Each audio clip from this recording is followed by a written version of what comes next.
Nitro Dragsters is one of the first sets that I remember buying for myself.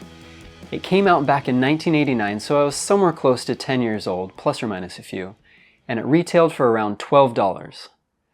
Up to this point, most of my LEGO sets were either Christmas or birthday gifts, with a couple possible small self-purchases like minifigure-focused sets. But at $12, this one was perfect for me because it was just big enough to be interesting, but small enough to be affordable on low allowance and no work ethic. I remember my mom dragging me along for one of her shopping trips, which, at that age, always felt like 5 to 10 hours.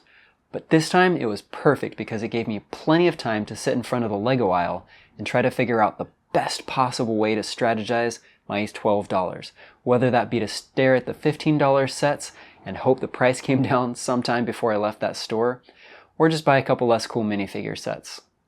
Or grab something at this price point. This Nitro Dragster set was just cool enough to capture my attention, so it became the obvious choice.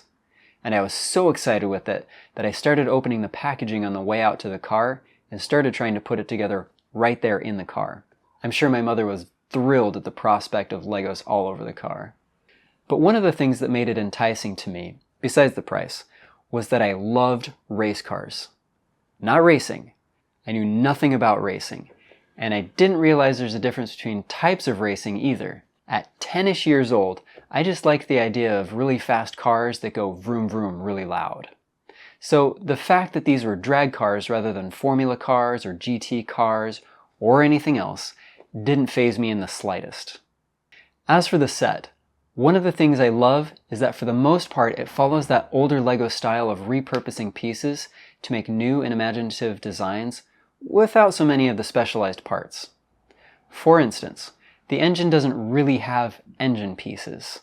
It's just other parts like cups repurposed as tailpipes and round pieces repurposed as cylinder heads.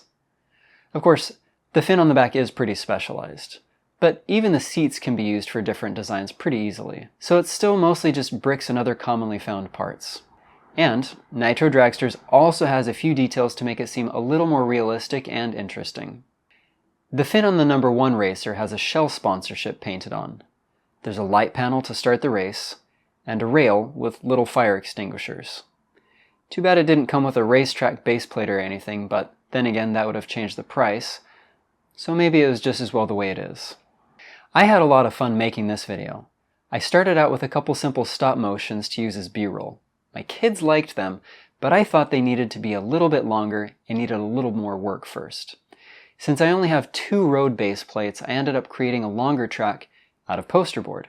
Nothing fancy, just something to keep it from being too distracting. Anyway, simple set, simple review. I hope you enjoyed this video. Please post a comment about your favorite LEGO race cars, and remember to like and subscribe since that really helps out small channels like mine to get noticed and to improve. Thanks for watching. Now here's a quick build montage as you go.